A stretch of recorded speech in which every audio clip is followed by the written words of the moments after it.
Assalamualaikum warahmatullahi wabarakatuh. Salam sejahtera untuk kita semua. Kita kembali dalam bulan online mata kuliah bisnis ya.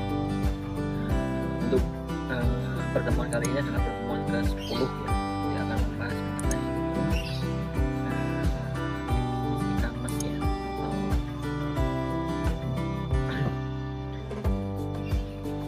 Apa namanya, keamanan dan cyber law ya dari e-bisnis itu sendiri. Oke, perkuliahan segera kita mulai. Beberapa saat lagi sambil menunggu yang lain untuk segera bergabung.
Oke, kita segera mulai untuk perkuliahan hari ini ya.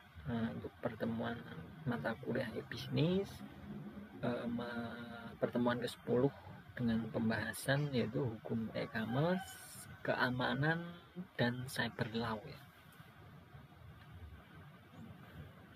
Untuk yang kemarin ya, ini sudah saya terangkan kemarin untuk pertemuan 9, silahkan dipelajari. Bagi yang belum mempelajari, untuk materi juga sudah saya share ya, silahkan ya, di grup sepertinya sudah saya share semua ya. Kalau belum nanti bisa konfirmasi ke saya. Oke, langsung saja untuk mempersingkat waktu ya. Hukum e-commerce, keamanan dan cyber law dalam e-bisnis ya. Jadi di dalam e-bisnis, berbisnis elektronik ini kita juga ada hukumnya.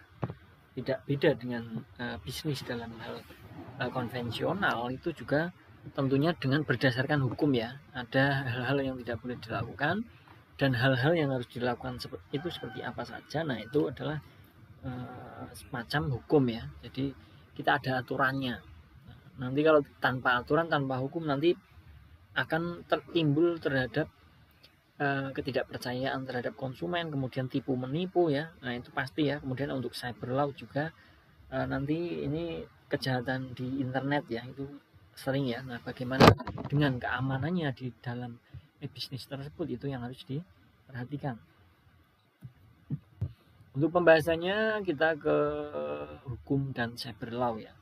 Nah, cyber law ini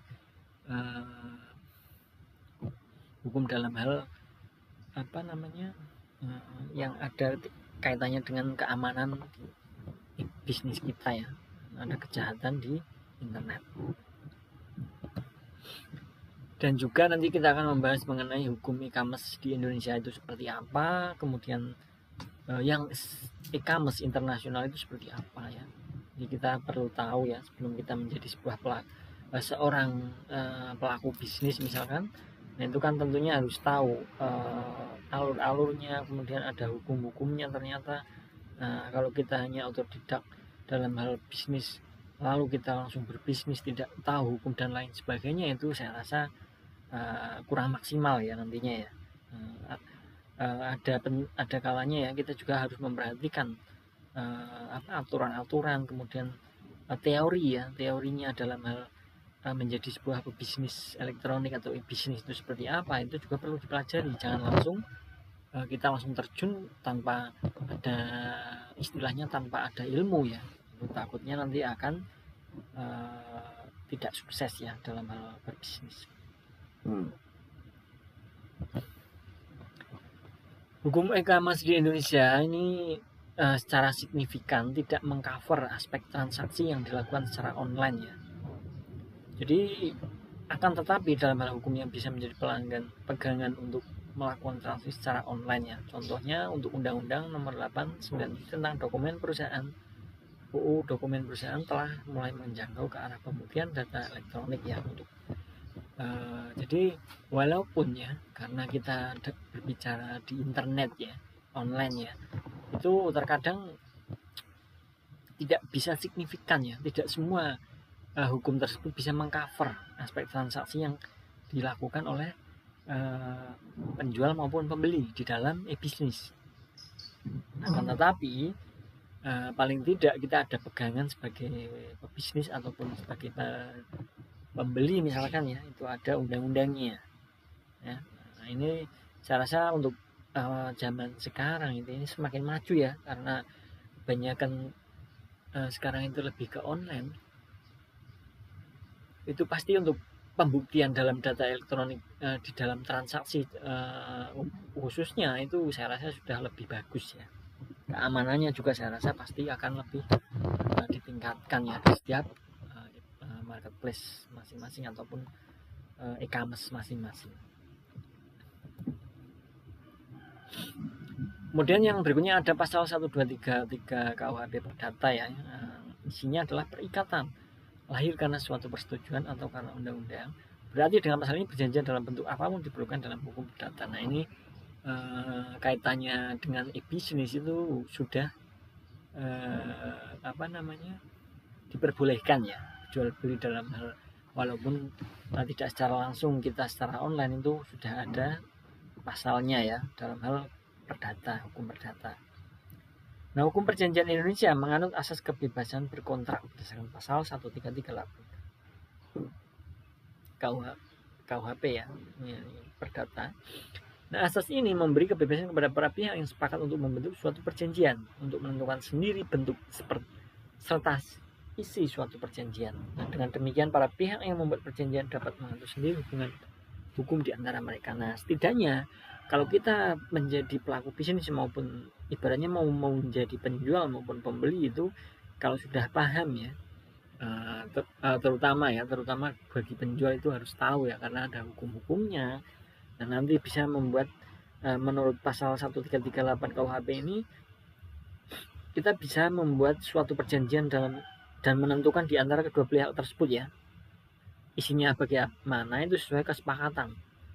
Nah, tidak harus dengan hukum tersebut perjanjiannya dengan pemerintah misalkan yang dicontohkan. Nah, itu sudah ada pasalnya. Akan tetapi tentunya kita melalui jalur hukum ya, dalam artian kita sesuai dengan pasal membuat perjanjian tapi dengan sendiri, tapi tidak melampaui yang batas ya, dalam artian tidak yang merugikan satu pihak atau dua pihak ya. Terdapat beberapa peraturan-peraturan yang dapat dijadikan, sebentar ini Indonesia ya. Nah, ini untuk yang internasional ya. Terdapat beberapa peraturan-peraturan yang dapat dijadikan pedoman dan pembuatan peraturan e-commerce. Yang pertama adalah UNCITRAL Model Law on Electronic Commerce. Nah, peraturan ini dibuat oleh Perserikatan Bangsa-Bangsa atau PBB atau United Nations ya, Peraturan ini dapat digunakan oleh bangsa-bangsa dunia baik yang menganut sistem kontinental maupun sistem hukum Anglo-Saxon. Jadi kalau pangsa pasar kita dalam berbisnis online itu sudah mencakup ke internasional, kita ada pedoman ya, ada pegangan. Ada yang pertama ini adalah uncitral, the law of electronic commerce. Jadi digunakan berdasarkan yang dibuat oleh PBB ya, yang menganut sistem kontinental maupun sistem hukum ahon sama saja, bisa ya, bisa dijadikan sebuah pedoman ataupun sebuah pegangan. Yang berikutnya ada Singapore Electronic Transaction Act atau ETA. Mungkin yang sering berbelanja online internasional ya tahu ya, terkadang ada ETA ya. Nah, terdapat 5 hal yang perlu digarisbawahi, yaitu tidak ada perbedaan antara data elektronik dengan dokumen tertulis. Jadi sama ya intinya ya. Untuk data dokumennya itu sama, yang berbentuk elektronik maupun yang tertulis ya, yang sudah terprint misalkan, itu sama. Suatu data elektronik dapat menggantikan suatu dokumen tertulis. Ini berdasarkan untuk aturan atau pedoman daripada yang dari Singapura ini. Jadi walaupun misalkan dokumen tertulis kita fisiknya itu sudah hilang, dan untuk pembuktian misalkan ya itu tidak harus menggunakan fisik tersebut, tapi ada data yang elektronik. Nah itu bisa dijadikan. Nah, itu menurut ETA ya. Kemudian yang ketiga, penjual atau pembeli atau pihak-pihak bisnis dapat melakukan kontrak secara elektronik. Nah seperti yang tadi saya katakan ya, jadi ada kedua belah pihak itu membuat sebuah perjanjian ya, yang tentunya dengan dua pihak tersebut adalah mendapatkan kesepakatan bersama. Nah itu boleh ya, karena tadi ada pasal berapa itu 1338 KUHP ya. Yang keempat, suatu data elektronik dapat menjadi alat bukti di pengadilan. Ini seperti poin kedua tadi ya. Jadi semisal kita kehilangan yang dokumen tertulis atau berbentuk fisik, itu data elektronik pun itu bisa menjadi alat bukti di pengadilan ketika suatu waktu ada permasalahan ya, yang ternyata membutuhkan sebuah dokumen bukti tersebut, itu bisa menggunakan yang elektronik di pengadilan ya. Ini sudah diterima walaupun tidak berbentuk fisik, tentunya dengan melihat keaslian dan lain sebagainya. Yang kelima, jika data elektronik telah diterima oleh para pihak-pihak yang berkesepakatan, maka mereka harus bertindak sebagaimana kesepakatan yang terdapat pada data tersebut. Yang tentunya kan dari poin 3 ini ya, kan membuat sebuah perjanjian persetujuan bagaimana baiknya. Tentunya kan sudah dua pihak kan setuju ya. Saya rasa dengan keputusan mereka berdua dengan pihak satu pihak dua tersebut, itu akan diterima oleh kedua belah pihak ya, harusnya ya. Harus bertindak sesuai kesepakatan. Kalau menyalahi kesepakatan berarti ya kita buka lagi ke poin 3 tadi, perjanjiannya seperti apa, kontraknya. Bila mana ada permasalahan, itu kita bisa membuktikan bahwa hal-hal yang boleh dilakukan dan hal-hal yang tidak boleh dilakukan itu sudah ada tertera dalam kontrak, misalkan seperti itu ya. Jadi yang menyalahi aturan siapa? Nah itu yang bisa dituntut, misalkan seperti itu ya. Nah ini adalah hukum internasional yang Singapura ya. Yang tadi kan yang pertama adalah dari PBB. Yang ketiga ada EU Direct on Electronic Commerce. Nah, peraturan ini menjadi undang-undang pada tanggal 8 Juni 2000.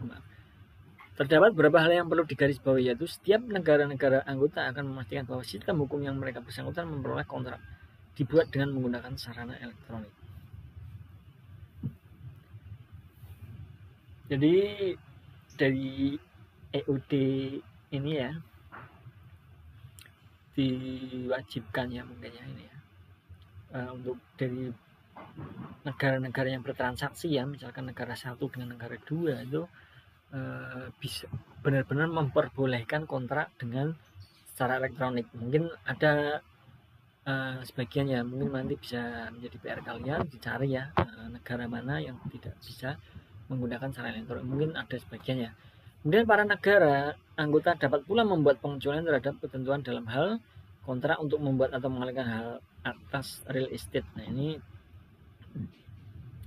misalkan jual beli apa namanya, tanah atau rumah ya, itu mungkin beda cerita ya, itu bisa masuk ke pengecualian. Karena apa, orang Indonesia misalkan membeli sebuah rumah di Amerika, kemungkinan nanti ada beberapa yang tidak bisa, ataupun dengan bisa tapi dengan catatan ada perjanjian ataupun bagaimana ya, intinya seperti itu. Kontrak yang diatur di dalam hukum keluarga ini juga menjadi pengecualian ya, itu negara tidak bertanggung jawab biasanya kalau dengan pengecualian tersebut ya. Kontrak penjaminan juga, misalkan contohkan ada orang yang kejahatan di luar negeri kemudian ditangkap di negara orang lain, itu kan ada kontrak penjaminan biasanya ya. Nah itu bisa saja itu menjadi sebuah pengecualian dari EU Direct tadi. Kontrak yang melibatkan kewenangan pengadilan, nah ini juga karena di setiap negara itu biasanya kan berbeda aturan, berbeda undang-undang ya, berbeda aturan di dalam hukum, entah itu hukum perdata, pidana maupun yang lain, itu biasanya berbeda. Itu juga menjadi sebuah pengecualian di dalam hukum e-commerce yang EU Direct tadi.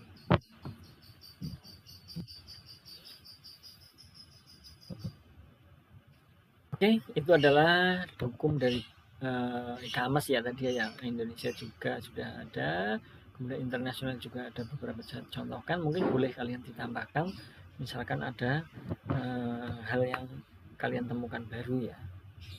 Saya hanya menanyakan beberapa poin saja. Kita masuk ke cyber law. Cyber law ini adalah aspek hukum yang istilahnya berasal dari cyberspace law, yang ruang lingkupnya meliputi setiap aspek yang berhubungan dengan orang, perorangan atau subjek umum yang menggunakan memanfaatkan teknologi internet yang dimulai pada saat mulai online dan memasuki dunia cyber atau maya. Jadi pada saat kalian searching ya, misalkan mau searching apalah marketplace ataupun e-commerce yang membeli jual beli online dan lain sebagainya, itu kalian sudah masuk ke cyber law, lingkungan yang berhubungan dengan teknologi internet ya. Pada saat kalian mulai online memasuki dunia cyber atau maya, itu cyber law ya. Jadi ada aspek hukumnya nanti. Nah aspek hukum tersebut adalah ruang lingkupnya adalah bisa perorangan, bisa subjek hukum yang menggunakan teknologi, intinya lebih ke teknologi ya. Nah, nanti ada jenis kejahatan cyber seperti apa, kemudian aspek hukum terhadap kejahatan cyber itu apa saja. Kita lihat jenis kejahatan cyber dulu. Yang pertama ada joy computing. Ini adalah pemakaian komputer online tanpa izin. Hal ini termasuk pencurian waktu operasi komputer. Nah ini termasuk kejahatan cyber juga ya, karena orang yang menggunakan komputer orang lain tanpa izin itu termasuk kejahatan ya pastinya ya. Ini masuk ke joy computing, entah itu secara langsung di tempat atau dengan cara ngehack dari luar ruangan, itu masuk ke joy computing. Sama ya dengan kalau untuk hacking ini adalah mengakses secara tidak satu tanpa izin dengan alat suatu terminal. Jadi dia tidak langsung ke komputer ya, kalau mungkin yang tadi secara komputer, maaf. Nah, kemudian untuk hacking ini bisa menggunakan suatu alat, suatu terminal, bagaimana cara untuk mengakses data orang lain yang sering dikenal dengan hacker ya. Ini saya rasa paham. Kemudian the Trojan horse ini juga sering muncul ya bagi kalian yang sering di dunia maya. Itu terkadang komputer kita itu ada virus Trojan horse, itu dulu sering ya.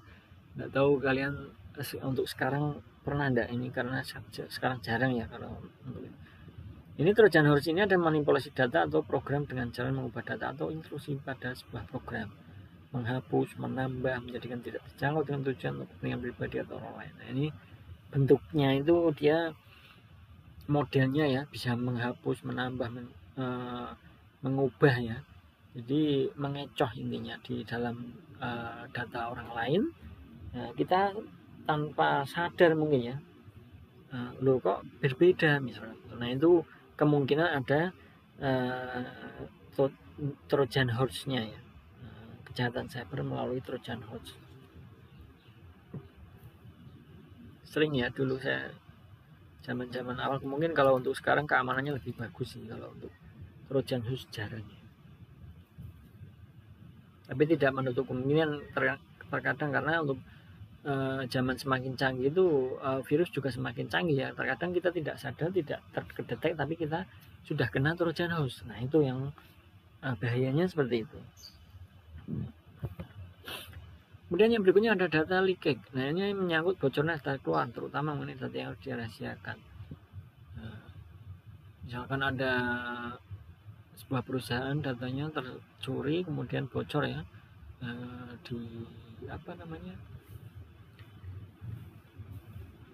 disalahgunakan ya. Nah, itu masuk ke data leakage untuk jenis dari cyber law. Yang berikutnya ada data diddling, suatu perbuatan mengubah data valid atau sah dengan cara tidak sah, mengubah input atau output data.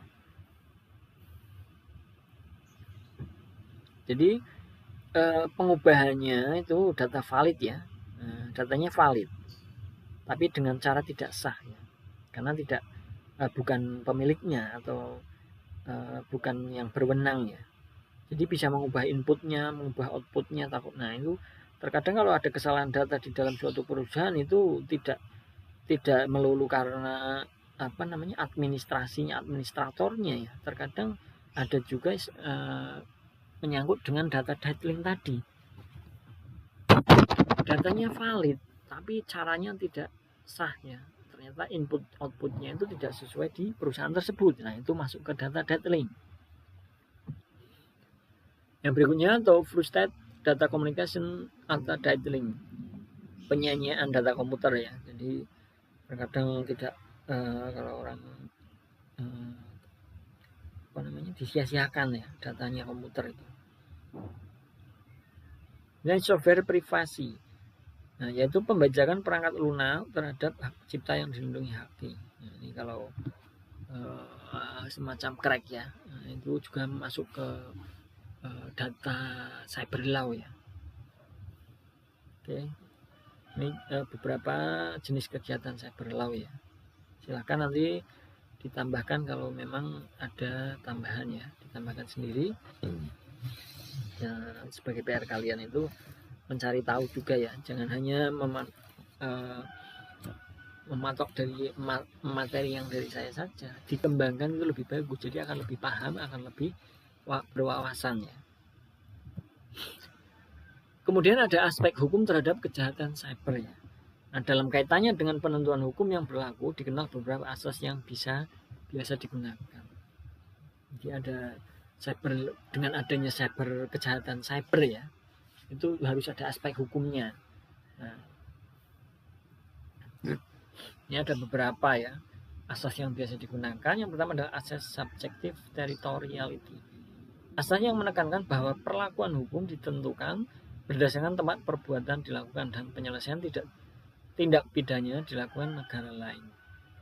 Nah, misalkan ya, ini saya contohkan, ada si A berbuat cyber di kejahatan cyber ya di negara orang ya, di negara orang.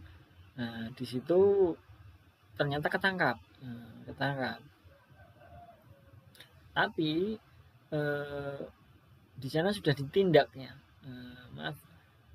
sudah ditentukan bahwa kesalahannya ini itu, tapi tindak pidananya nanti dilakukan negara lain. Intinya hanya ditangkap saja ya, ditangkap kemudian diserahkan ke negara lain, itu nanti akan ditindak sesuai negaranya. Seperti itu untuk asas subjektif ya. Nah, untuk yang kedua objektif ini adalah menyatakan bahwa hukum yang berlaku adalah hukum di mana akibat utama perbuatan itu terjadi. Nah, ini perbedaannya seperti itu ya, objektif ya. Jadi memberi dampak yang sangat merugikan bagi negara yang bersangkutan. Itu pada saat dia bersalah di negara orang pun, sekalipun di negara orang, dia akan ditindak langsung di negara tersebut, tidak dikembalikan ke negara lain, berbeda dengan subjektif territoriality tadi ya. Jadi langsung ditindak sesuai dengan hukum yang berlaku di negara tersebut pada saat dia berbuat kejahatan di negara tersebut ya, untuk kejahatan cybernya. Seperti itu ya. Ini objektifnya seperti itu. Yang berikutnya asas nationality. Asas yang menentukan bahwa negara mempunyai yurisdiksi untuk menentukan hukum berdasarkan kewarganegaraan pelaku. Kalau yang nationality ini lebih ke pelakunya ya. Jadi kalau misalkan ya, ini contoh gambaran saja ya, orang Indonesia berbuat cyber di negara orang. Nah di sana ketangkap, tapi menindaknya di sana, tapi dia berdasarkan hukum yang ada di Indonesia karena dia orang Indonesia. Nah contohnya seperti itu ya. Dan asas protective principle, asas yang menekankan yurisdiksi berdasarkan kewarganegaraan korban ya. Ini lebih ke korban lagi ya, sesuai dengan hampir sama dengan nationality ini, tapi lebih menekankan yurisdiksinya ya, sesuai dengan misalkan dari Indonesia ya orang Indonesia, seperti itu. Yang berikutnya adalah asas universality. Asas ini menentukan bahwa setiap negara berhak untuk menangkap dan menghukum para pelaku pembajakan. Universal ya, siapa saja yang berbuat kejahatan cyber di situ itu berhak untuk menangkap ya, walaupun orang Indonesia berbuat di Amerika, katakan seperti itu, di negara Amerika tersebut berhak untuk menangkap dan menghukumnya. Itu asas universality ya. Yang terakhir adalah asas protective principle. Asas yang menyatakan berlakunya hukum didasarkan atas keinginan negara untuk melindungi kepentingan negara dari kejahatan yang dilakukan di luar wilayahnya, yang umumnya digunakan apabila korban adalah negara atau pemerintah. Ini protective principle ya. Ini jadi sesuai negara, biasanya korbannya negara ya, misalkan dirugikan dengan negara lain, kepentingan negara ya, sesuai kejahatannya itu dilakukan di luar wilayahnya, dan yang umumnya digunakan apabila korban adalah negara ya. Ini lebih ke apa namanya, bukan dari personal ya, tapi dia lebih misalkan negara dengan negara itu ada suatu konflik ataupun suatu masalah, itu nanti masuknya dengan misalkan itu adalah hukum di cyber law ya, atau hukum di dunia maya, itu masuk menggunakan asas protective principle. Itu adalah beberapa asas ya yang biasa digunakan untuk cyber law. Oke, seperti itu ya untuk hari ini ya. Sudah saya jelaskan detail ya. Ini dari yang tadi ada hukum e-commerce, itu ada di nasional dan internasional, kemudian cyber law, hukum Indonesia dan lain sebagainya, itu sudah saya terangkan ya. Nanti misalkan ada suatu hal yang mau ditanyakan, silahkan ya di kolom komentar maupun di chat ya, di grup maksudnya. Oke, seperti itu yang bisa saya sampaikan untuk pertemuan 10 kali ini, mata kuliah e-bisnis ya, yang dengan pembahasan hukum e-commerce, keamanan dan cyber law. Semoga yang sedikit saya sampaikan ini bisa menjadi tambahan wawasan ya untuk kita mengenai hukum ya, hukum di dalam e-commerce, kemudian keamanan dan cyber law-nya itu seperti apa. Itu bisa menjadi gambaran ya, misalkan kalian menjadi seorang pebisnis maupun baik pebisnis maupun pembeli ya, itu setidaknya kalian sudah mengetahui di sana ternyata ada hukum dan keamanannya, termasuk di internasional pun. Oke, seperti itu yang bisa saya sampaikan. Terima kasih. Saya akhiri. Wassalamualaikum warahmatullahi wabarakatuh.